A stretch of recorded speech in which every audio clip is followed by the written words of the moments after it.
3월 19일이고요. 오늘도 어제 나스닥이 한 3% 가까이 빠지면서 오늘 장 좀 힘들다고 예상했는데 다행히 그 낙폭을 많이 줄이면서 특히 외국인의 코스닥 매수가 수급이 많이 들어오면서 코스닥은 오히려 2포인트 상승 마감했고요. 하지만 코스피는 26포인트 하락한 3040 또 하회로 또 마감했습니다.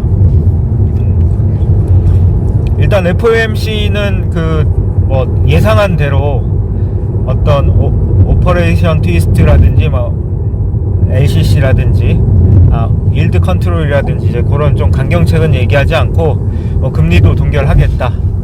그러나 경제 성장률은 좋아질 것이다 라고 하면서 기존에 예상했던 그런 발언을 일단은 했고, 시장은 그에 좀 환호를 했죠. 왜냐면은 이제 그동안 너무 이제 인플레이션이 이제 오르고, 그리고 이제 어떤 뭐죠 나스닥이라든지 최고치 경신하면서 오히려 오퍼레이션 트위스트, 그래서 이제 조금 긴축을 하지 않을까 했는데 길축은 하지 않을 것이고 이제 2023년까지 금리는 동결할 것이다 라고 이제 좀 그렇게 얘기를 하면서 시장은 반응하면서 이제 18일날 목요일은 상당히 괜찮았지만 어제, 그러니까 오늘 새벽이죠, 나스닥이 갑자기 채권금리가 1.7%까지 팍 뛰면서 나스닥이 폭락했고, 그리고 다우지수는 상대적으로 좀 양호한 흐름을 보였습니다.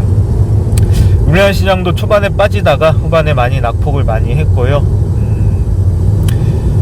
특히 반도체 관련주가 계속 좋습니다. 원유QNC, 서플러스 글로벌, APTC, 제가 가진 종목 중에 좀 이렇고, 어우 반도체는 계속 안 좋습니다. 왜냐면은 이제 비메모리 쪽에 이런 어떤 팹리스 업체들이 공장을 가동시키지 못하다 보니까 이제 만들어줄 곳이 없어서 이제 좀 그런 문제가 있는데, 앞으로 몇 개월간은 좀 안 좋아질 것 같고, 이거는 어쩔 수 없습니다. 좀 견뎌야 되는 부분이고요.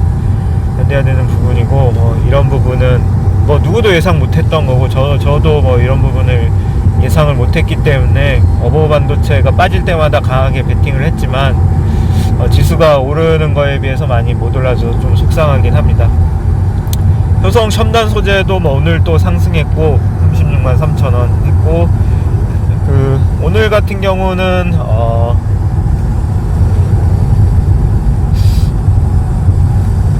일단은 효성 첨단 소재 150%, 드디어 SL과 평화전공 수익권에 돌아섰습니다. 자동차 부품주, 자동차 같은 경우도 SL도 어제 보고서 보니까 좋은 보고서는 아니었는데 매출과 영업이익을 좀 하향한다라는 그런 보고서가 나왔는데도 불구하고 요즘 상승률이 계속 좋아서 다행이긴 합니다. 이렇게 주식이 생각한 것만큼 되지 않아서 참 이게 주식이 어려운 것 같습니다.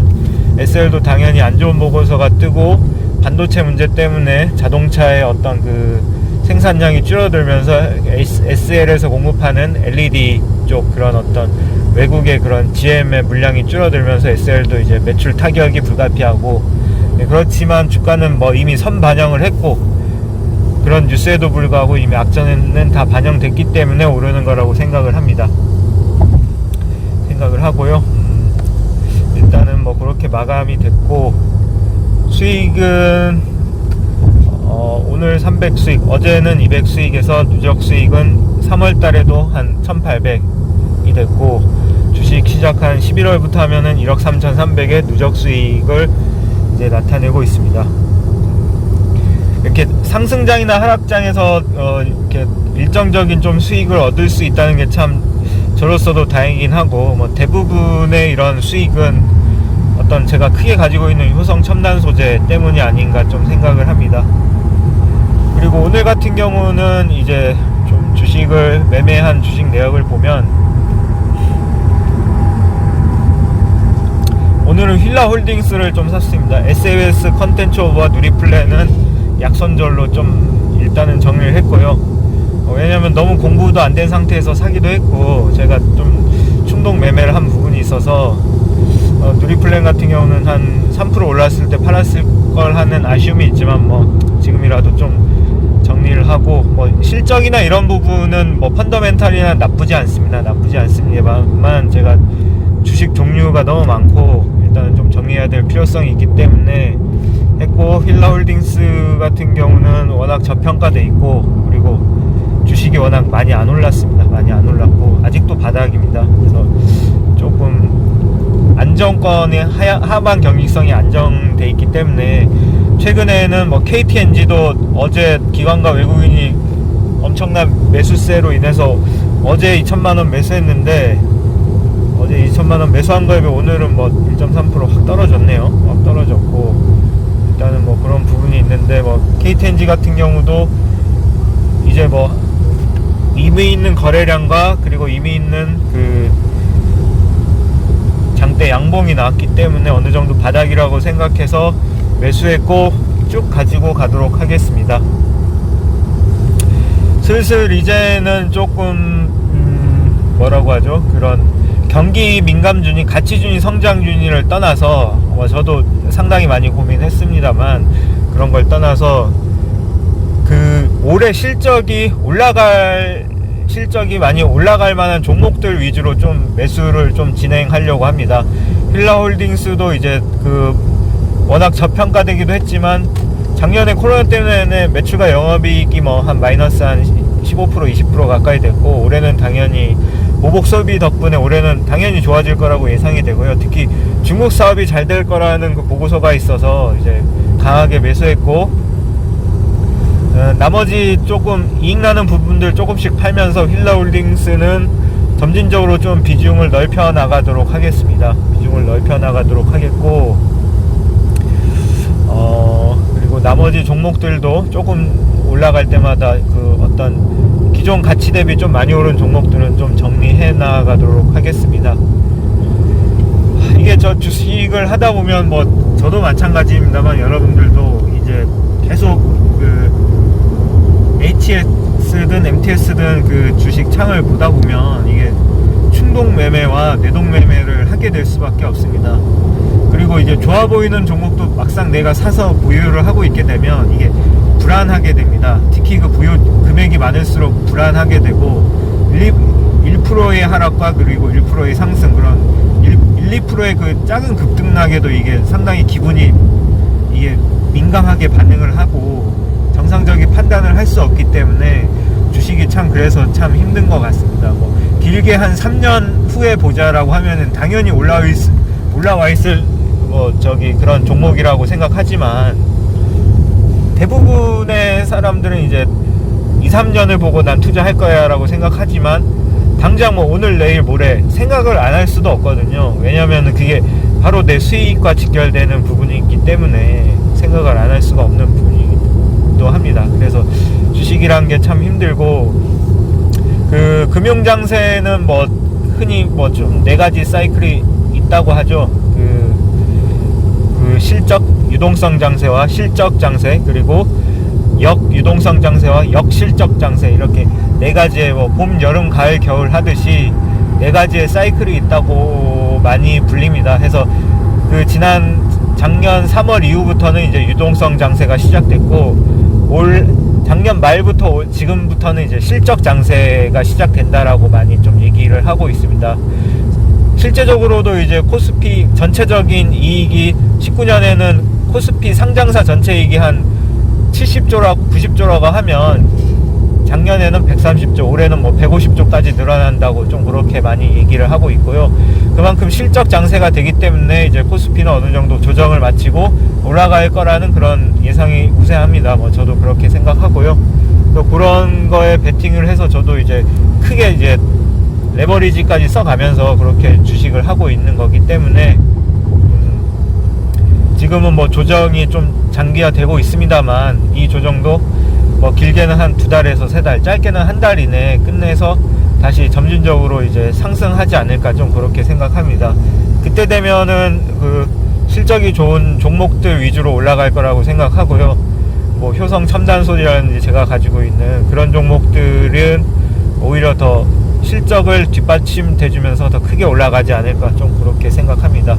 물론 뭐 특히 그런 실적 장세 그 주인공은 저는 자동차와 반도체라고 생각합니다. 항상 말씀드리지만 올해는 자동차와 그리고 반도체 관련 주식이 왜냐면 실적이 올해는 뭐 반도체 슈퍼사이클이다 뭐다 하면서 실적이 좋을 수밖에 없거든요. 실적이 좋을 수밖에 없기 때문에 저는 여기에 크게 베팅을 하고 점진적으로, 근데 뭐 그런 주식만 100% 살 수는 없잖아요. 그래서 이제 유류나 이전 코로나 때 많이 피해를 본 종목들, 그리고 많이 안 오른 종목들 비중을 뭐 한 6대4나 뭐 7대3 정도로 가져가면서 나머지 좀 충동 매매한 종목들은 하나 둘씩 팔면서 좀 그렇게 진행하도록 하겠습니다. 네.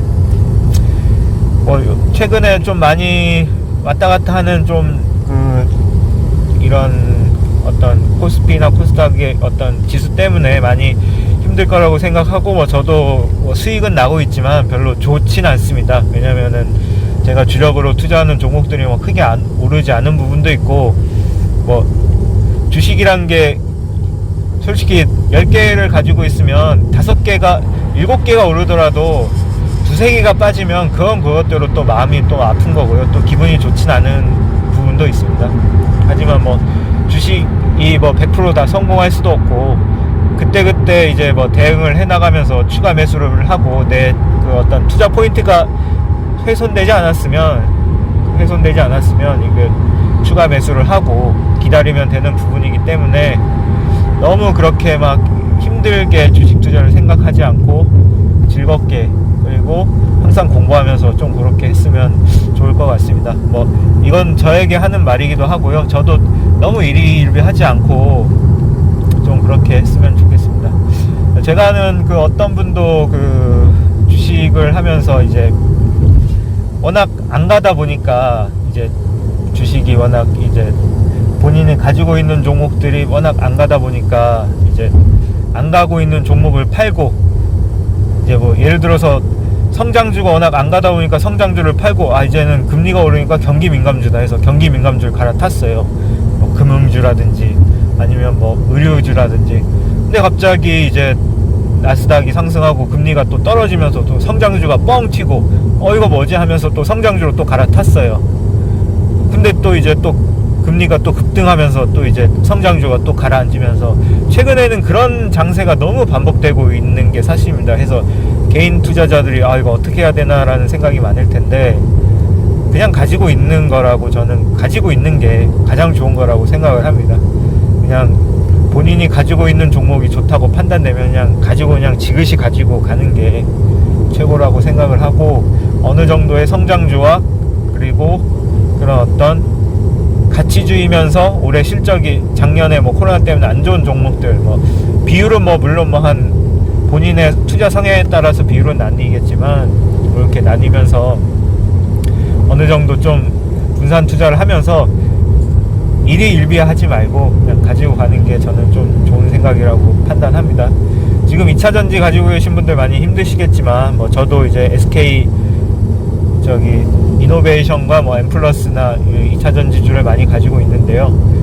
이것도 한 2년 후, 3년 후 지나보면 잠파동이었구나 라고 이제 좀 그렇게 느끼게 될 날이 저는 올 거라고 생각합니다. 그렇기 때문에 일단은 가지고 있는 종목이 좋다고 판단이 되면 그냥 쭉 가지고 가는 게 맞지 않나, 저는 그렇게 생각합니다. 네, 오늘 방송은 여기까지고요. 모두 좋은 하루 되십시오. 그리고 주말에는 주식을 생각하지 마시고 그냥 편히 쉬십시오. 그게 건강이 최고입니다. 네, 이상 마치겠습니다. 그리고